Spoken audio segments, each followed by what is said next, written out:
Well, thank you. And I'm really honored to be here with all of you. So thank you for having us. And I'm most honored to be able to interview you, Karen, because I know a lot about what we're going to talk about, but probably not everything. And it's just such a great opportunity to highlight you and your terrific success at Bridgewater. So thank you for doing this. And I thought I might start out with just asking you to describe a little bit more the background that was presented in the introduction. And in particular, I've heard you say a couple different times that you would have never seen yourself being at Bridgewater or investing in where you are.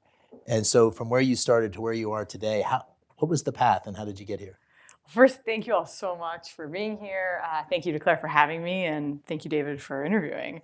Um, that is true. I never would have imagined myself doing this. Of all things, if you would have caught me, 20 years ago, 15 years ago, and said this is where I would be, I never would have believed you. So I grew up in Israel. And went to Princeton, which was an incredible intellectual journey. And I was kind of interested in everything. But I don't think I actually knew what a stock was until pretty far down my Princeton education.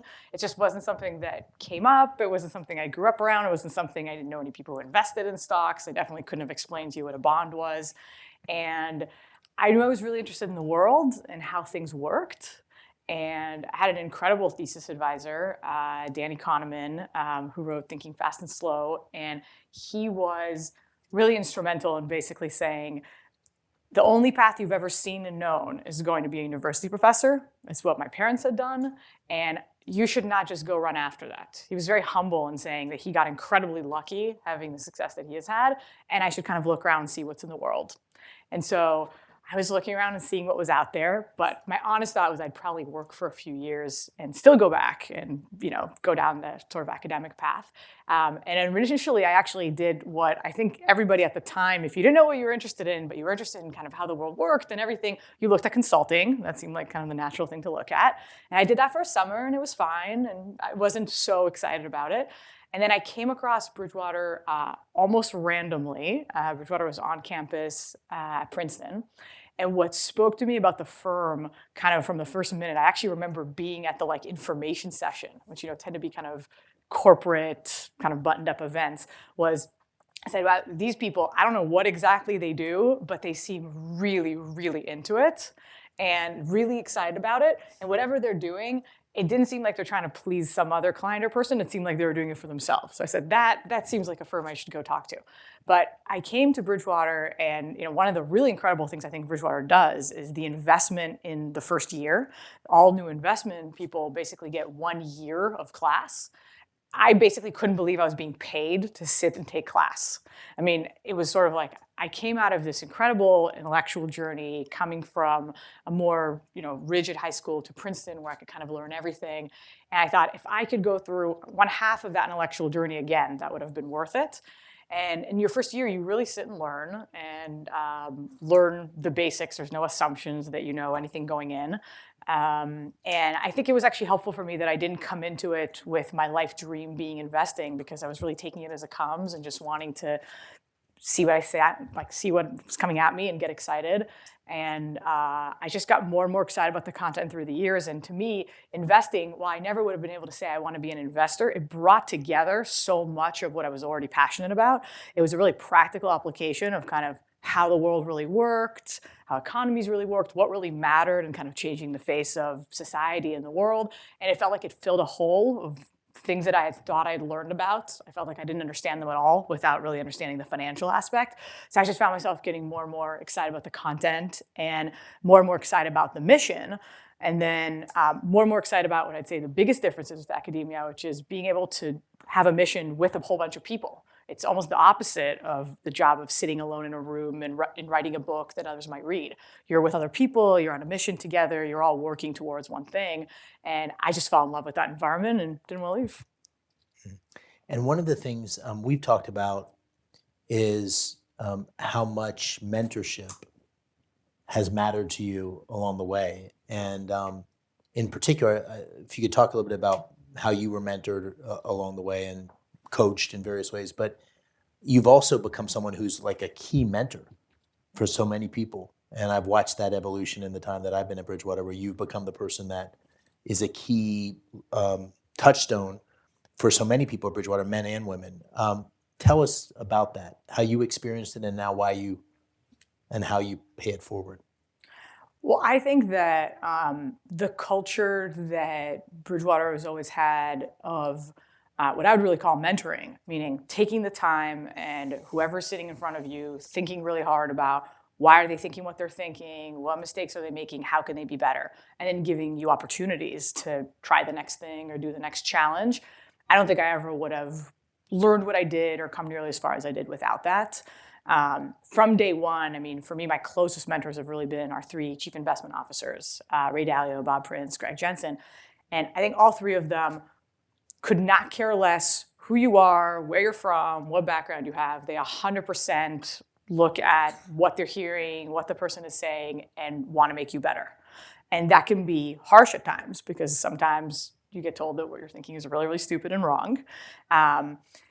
But it opened up a lot of opportunities a lot faster for me than otherwise, because there was never a sense of holding back and thinking, let's not give this person this feedback because they might be offended, or looking at me and saying, she's just a young girl out of school, she shouldn't know better. There was always a sense of, let's give her all of the feedback that we really have and give her the opportunity to do it better, even if it was a much harder, more difficult thing. And I really feel like when I look back at all those years, all three of them in different ways often saw potential in me that I wouldn't have seen in myself. They were able to look at me and say, hey, I see the ability for you to do this thing next. Let me give you this challenge. At times where I thought whatever challenge they were giving me was crazy and wasn't something that I was really up to at the time. And kind of as my role grew, I think that one of our strengths in talking so openly about people's strengths and weaknesses is that creates an incredible flexibility of saying, what's the right way to help this particular person. One of the stories, I was actually talking to someone in the audience earlier, and it just brought this memory back to me of when I first, a number of years ago, started doing any degree of speaking to clients. Whoever was running that kind of organized, here's how we've usually talked to people about doing public speaking, realized that a lot of what I was struggling with was really different than what a lot of people before me did. Maybe partly because I'm a female, maybe not, but there were big differences. And the flexibility of saying, hey, why don't you speak to a different kind of coach, have a different kind of mentor, let's look at this from a different perspective versus kind of follow the cut rule. That openness of talking really just without worrying about what a particular strength and weakness is and what someone's struggling with has given us a lot of flexibility in helping people in different ways. And so as I've kind of tried to mentor people through the years, and there's some people in this audience that, when I look at them, it's been some of my most fun times at Bridgewater, seeing them grow. I've tried to, one, focus most on the people that sometimes somebody else didn't see it in them, and maybe even argued, we got to get rid of this person, they're not good, and saying, well, if I see something and a potential, they might not even see it in themselves, they might not be ready to advocate for themselves yet. If I see that potential, I want to help that person bring it about. And then, stay flexible and basically say what is the best way to both be really honest with the person about whatever problems they're having, but use that honesty as a way to give them challenges that might be bigger than what they expect. Because I do think sometimes we hold back because we think, well, that person's not going to do it anyway, versus actually giving them room to run. And really some of my best times at Bridgewater has been seeing people achieve potential that I kind of suspected they had, but maybe others didn't see or they didn't quite see in themselves. And a couple of years later, you see them, being really world-class at a job in a way we've never seen before. And maybe, especially because we've never seen it before, we didn't know to look for it. Mm-hmm. Let's talk a little bit about the thing you mentioned before, which is the harsh feedback.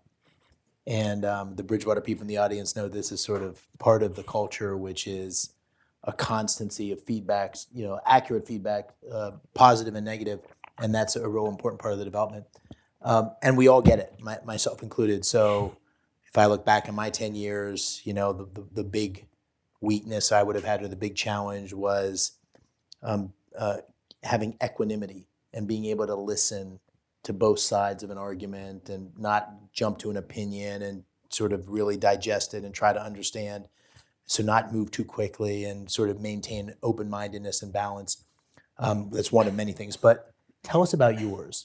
Tell us about the things in your 13 years that you struggled the most with and where you are on that, journey of evolving and learning from that?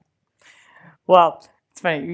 I hear you talk about that weakness, and everyone here, I'm sure, is thinking Karen has that weakness on steroids. And the fact that everyone can laugh and say that's because we talk about it so openly. But I think the first, to me, the most impactful piece of feedback that I got that has stayed with me for so many years because it's so hard to do is probably the first project I ever did directly with Ray, our founder. He used very harsh words at the time and telling me what I was doing was complete junk. But the main kind of gist of what he was saying was that I was really way too stuck in, I think, the mentality we mostly have to adopt when we're in university, which is you kind of got to latch on to whatever data is there, whatever's knowable, and put it together into a story. And that's what you got to do if you got to write a paper or a report, right? You got to deal with what's there and put it together in some reasonable way.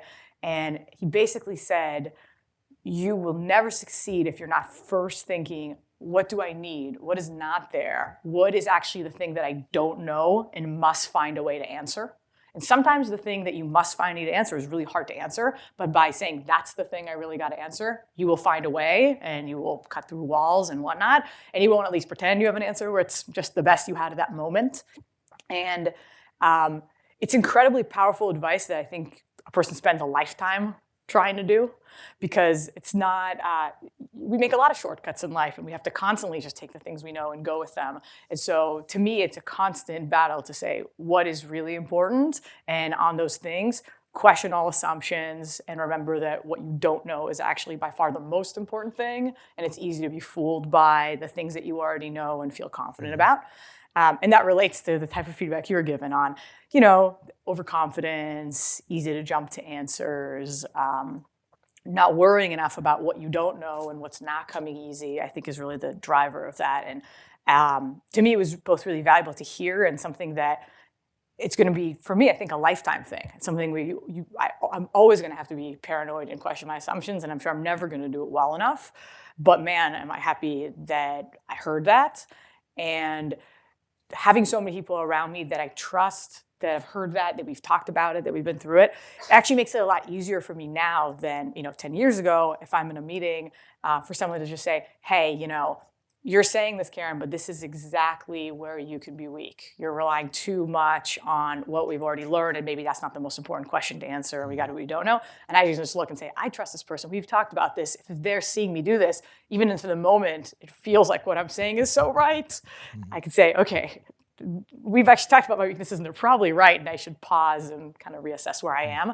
And that creates a very comfortable environment to actually grow and be comfortable saying, yep, that is what I'm weak at. I'm probably doing something wrong here. Pause, reflect, step back. Mm-hmm. So let's apply it. So, you are one of the, really in asset management, you're one of the foremost thinkers about markets. And, you've increasingly played a really important role at Bridgewater. Spend a minute, and this crowd isn't mostly focused on this, but just given who you are and your expertise, spend a minute telling us on the things in the current outlook of the global economy that we know and what we don't know. What are the things that are most on your mind as one of our senior leaders in the investment area? Good question. If you look at where we are, it's been 10 years or so since the financial crisis. We come out of the financial crisis, we have 10 years where we're mostly employing monetary policy tools that haven't been what were the primary way that we ran the economy. We're printing money, interest rates aren't the tool, and so on. And now, 10 years later, the basic cyclical stuff, if you will, we know really well. We've lived through this lots of times. We know what it means when the unemployment rate is very, very low. We know what it means when you've had an expansion for some number of years. And that feels like a typical cycle because any investors live through them. And if you look through economic history, there have been many of them. But then there are the things that are very unique about this cycle and don't look like ones we've ever seen before and have a lot more unknowns. The most important one of them being what tools are actually going to be effective in this kind of environment. So we already have lived through 10 years where interest rates were not that effective. We kind of know that. But now, quantitative easing and printing money is also a lot less likely to be effective because we're 10 years out. And so we're potentially facing a next downturn where we genuinely don't really know what might be effective and how policymakers should go about that. And so the whole function of how do I respond to that sort of cyclical thing that feels really normal is very different given all those unknowns. And we're seeing a lot of experimentation, but every time the experimentation happens, there's more unknowns and knowns around that. So negative interest rates. If you polled investors, central bankers a couple of years ago, they would have told you, you can't have negative interest rates below, I don't know, negative 50 basis points at most, because people are just going to start storing money. We don't really know that. We've barely tried that. Switzerland is really pushing the limits on that. Maybe that's going to be more effective than we think. Maybe also the shift to things like a cashless society will make it really hard to physically store money. And so maybe there is actually a lot that interest rates can be lowered. We've never seen an expansion with as little inflation as we have. We have guesses why that is, but there's a hell of a lot of unknowns there. And then what I'd say is maybe the biggest unknown is that this environment where you've gone through such a long boom period where basically the forces of economics were able to push a lot more of the share of GDP into corporate profits, away from wages, to create an environment where inequality has grown as much as it has, and so on. It's created a set of political tensions that we really don't know how they're going to play out. We have some guesses, but the guesses aren't good. You look at the 1930s, that's not a good set of outcomes. And so political tools that are responding to all these societal pressures are beginning to be more standardly applied to economic problems in ways they weren't. Tariffs really were not commonly applied to solve economic problems, let alone, immigration problems or border problems like they have been suggested in places like Mexico. And so we have this whole big new menu that's being utilized in very different ways.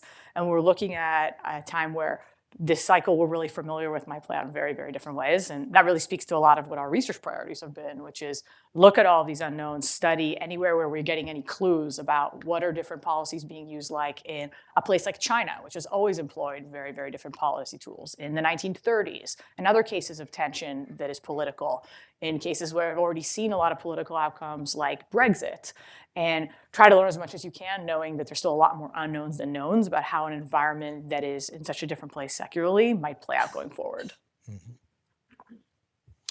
I'm going to ask a couple more questions, and then we're going to open up the floor. So I'm going to give everybody time to think about their good questions, and we'll have plenty of time to ask them of Karen. Let me go back to Bridgewater for a minute. I just want to jump back and forth on a couple of different areas. And we've together, with the involvement and the leadership of others in the room, we've gone through a bit of a journey on how we talk about and how we think about diversity and inclusion. You've been an important part of that. Caitlin and many others in the room have been an important part of that. Can you talk about that through your eyes? In other words, how you've experienced it, how you think about that within the context of the idea of meritocracy and the talent that we're trying to attract, and where we are on that journey from your perspective and where we're headed. Yeah, I think that we always had the right DNA, but we never quite acknowledged what was incumbent upon us as an organization. So I think we always had the right DNA because from the day I joined, you wouldn't have seen diversity in any statement. There was no diversity, task force or group the way we have today. But we really, really greatly believed that every type of thinking was encouraged, and we wanted to get people to kind of be their authentic selves at work. And that environment of open and honest, one of the things that really resonated with me, I remember starting to work at Bridgewater, was there was constantly conversation among my college friends about what you couldn't say at work and what you couldn't talk about at work and what you couldn't be at work. And it ranged from really small things like, I have a good friend from college that was kind of reprimanded for being unladylike for leaning on furniture, all the way to friends saying, I could never talk about my personal relationship at work, like, I'm engaged, but that would be a horrible topic because that would create all of these biases about me and so on. And Bridgewater was never like that. There was always a sense that starting with that culture where you talk openly about weaknesses and strengths and everything, it always made it very, very open. And we always encouraged people to just say what was on their mind and be really open with things. And there was never a sense that you should hold back from kind of bringing your whole self with everything with you to work. And that environment of being really open and honest on feedback created an environment where it was very much okay to kind of say what you thought, and different opinions were very much respected. There was always a sense that we needed a team with different strengths and weaknesses, so we wanted a diversity of thought in that way. And I think the journey we've been through as an organization was realizing what the actual barriers were that were stopping us. That was basically had us pause and say, wait a minute, we believe in this whole diversity of thought, diversity of experience, but why are we not quite getting as many people as we'd like that are actually coming with that diversity of background and experience. And I think that led us to great soul searching that, you, Dave, I think did tremendous leadership on, and that I don't think can really work if it's not led top down. And you as CEO with your co-CEO Eileen really said, this has got to be top down. This is an important company priority. We got to look top down ourselves and say, whatever the barriers are, we got to remove them. Whatever the barriers are that are making it more difficult for people that have any kind of diversity of experience or that don't feel comfortable fully bringing themselves to work, we got to go deal with that. And I think that started in kind of a classic Bridgewater, right? Uncovering lots of problems, because we encourage people, speak up, what's going on, what's standing in your way. And got out a lot more people saying, in this situation, I felt less comfortable, I felt this, I felt that. And helped us, I think, be on a good journey, which of course we're not done. I think there'll be lots more to do, but hopefully put us on a good journey to create an environment that has as many people as possible feel, comfortable to be themselves, feel that we're really encouraging diversity of thought and background and so on, and makes us more, hopefully, proactive if somebody sometimes doesn't even realize that's what they need in saying it. I mean, one of the examples I have of this is, I don't think I ever would have asked for this, but I remember when one of the people who was a great mentor to me told me that he always plays a specific list of famous speeches for people and then talks about them. And when he did it with me, it suddenly occurred to him for the first time, all the speeches I play are speeches of men. I never realized that. Well, I don't think he ever played that role with me. Now, I don't think I would have ever spoken up about it, but the fact that he suddenly realized that and said, I want to go do the research and find a great speech by a woman. I feel like that might be better training for you. That was one of the moments where I said, okay, we've done something that it wasn't incumbent upon me. Who knows if the woman's speech helped me more than the man's speech? But we've created enough of an environment where a lot of our senior leaders are proactively thinking, is there anything I could be doing that would more help this person bring their best out, would more help them with their weaknesses, would really help them in whatever way I can, because at the end of the day, the goal is to make those people better and mentor them better. That was one of the moments where I felt like we're doing a good job changing the culture in helping as much as possible people really ask that question proactively and say, how do we create an environment with as much inclusion as possible? Did he come back with a good speech? He did. What's the speech? Let us know. I'm thinking Margaret Thatcher. What is it? I think he decided against Margaret Thatcher. There was some discussion of this. I think he basically did a roundup of a few tech leaders at the time, which was interesting. Like he did a little Sheryl Sandberg, a little Marissa Mayer, a little Hillary Clinton thrown in there, but he was clearly trying to immerse himself and find what is one. They'll have the same kind of lessons that were like in his Obama speech. Right. And then a few months later, when Michelle Obama gave some really great speeches, I told him, I think this is a better parallel to the Barack Obama speech you used. Something about the tone. I think some of the lessons are in the same. Yeah. Good. Well, that's impressive. So one of the things about bringing your authentic self to work that you and I just have talked about, but just talked about earlier tonight, was managing a relationship where both of the people in the relationship have high-powered careers and so forth. And I know you have some of that going on with Sam, and I'm certainly familiar with that phenomenon myself. And so the question is, how do you balance all that? How do you think about it? And it's probably a journey in terms of wrestling with that, but give us your thoughts on that. Yeah, I imagine you, Dave, like you said, have as much great insight on this as anyone. But, so my husband and I met back when I was at Princeton. So we've really, in some sense, grown up together. Because you meet in college, and I think that it's really exciting to have a couple where both people have an awesome career. It's really exciting to, go home and be able to share thoughts and not do the same thing, but both be really excited about what you're doing. And I think there was just always from early on an acceptance that we both really loved what we were doing and wanted space for that and wanted to be excited for that. And that neither one of us could imagine kind of, not having a career we were excited about. And that was part of what made the relationship great, right? We could always talk about these things and so on. And I think the best advice I have, not that I think there's necessarily good advice that comes from any of this, is we try to be thoughtful about where does each person have flexibility, not have flexibility, because when you have two different careers, they're often very different points that are, kind of compromisable and not compromisable for the two different people. And each person flex on where there's flexibility and not. My husband runs a startup, so his literal space and time is more flexible than mine is, being kind of more in an office. But then other things, he can be a lot less flexible than I am.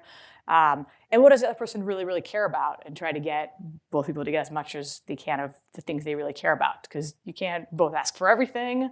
Everyone's going to have to give up something, but trying to be really respectful of what does the other person really care about, what is compromisable to them and not, what's going to work for their career and not. And enjoy the time together that you have and make the most of it. And remember that that is part of what makes the relationship great. It wouldn't be the same great relationship if you weren't both also loving what you're doing and having all this outside stimulation.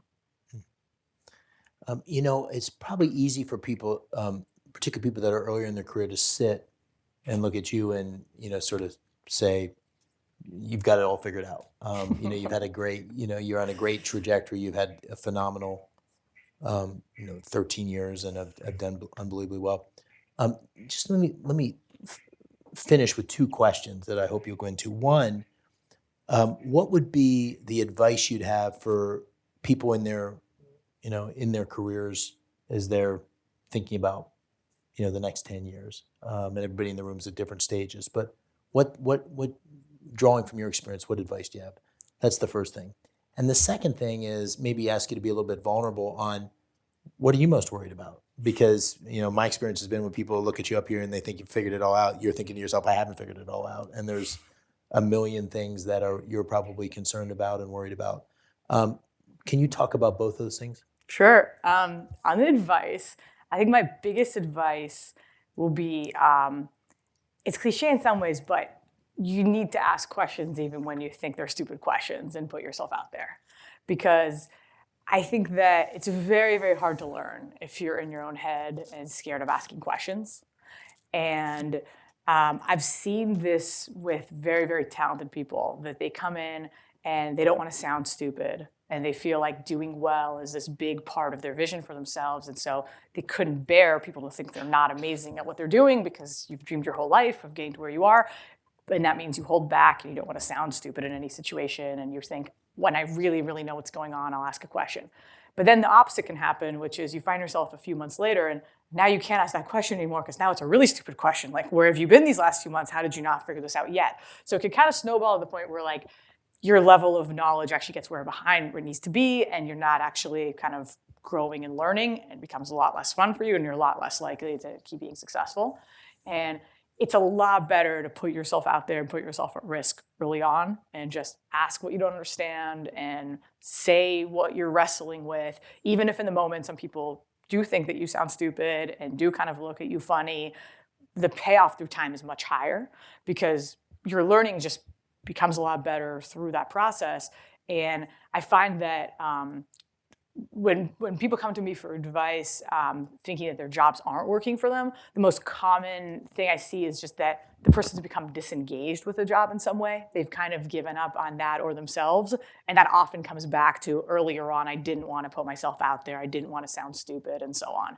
And so I think that's really important. And if you're, at work and can't get engaged with anything, you're probably not that passionate about it. And if you are passionate about it, you probably will have questions and, kind of want to engage and that sort of thing. The other one I usually tell people early in their career is always look above yourself and make sure you understand the context and everything around you. Because sometimes people make it sound like magic of, this person was really good because they were able to connect the dots or see the next thing or come up with the next idea. But it's not really magic. If you take the literal assignment you're given and just put your head down and do it and don't even understand, like, what is that assignment going towards and what does that connect to, it'll make it very hard for you to suddenly have the magic idea that is above what you're doing. You have to have some ability to actually know what the context is of everything to be able to make connections or see a different direction the business might be going or a different way of doing things. And that also can be hard if you're really kind of early on trying to prove yourself. You want to just put your head down and do the thing you're asked to do. And then the things I'm worried about, let me put it like this. The gist of it is very simple, which is our job, while really exciting, is also impossibly hard because we are literally taking active views in every part of the world, in every market, trying to predict what's going to happen. And there are always going to be way more unknowns than knowns. And there isn't a day I don't get up and look in the mirror and say, I'm not really capable of having this job, right? Like this seems way harder than what I could possibly do. Like it's not like there's no way that I possibly know the answers to these things, and people are going to come to me and want me to make decisions on things or feel comfortable with positions we have on the markets. And there's always going to be a million more things that I don't actually know, and that's a tough thing to balance because that's the reality, you know. But that's the reality. But how do you when you look in the mirror and see you're not up to it, but then somehow you come to work and do it? What's the process you go through to get from that person to the person that seems to be on top of things and have the answers? I don't know. I think there's like some sort of power shake or something we can all. There's got to be something. I don't know. It's a hard question to answer. I feel like part of it is that I think there's probably a healthy part there, that if you're ever not looking at yourself in the mirror and thinking, I could definitely do this, you're way overconfident. Sell. Like you're way overconfident. Like sell, get out of that fund. You don't want a money manager that's definitely sure of their positions. They should not be. And realizing that that's part of the deal, and that success in money management still means making lots of mistakes. You know, for us, a great year might be that like 60% of our views were right or something. So that's a lot of mistakes that we're making all the time, and that I wouldn't be good at this if I wasn't really, stressed out about those and worried about making them.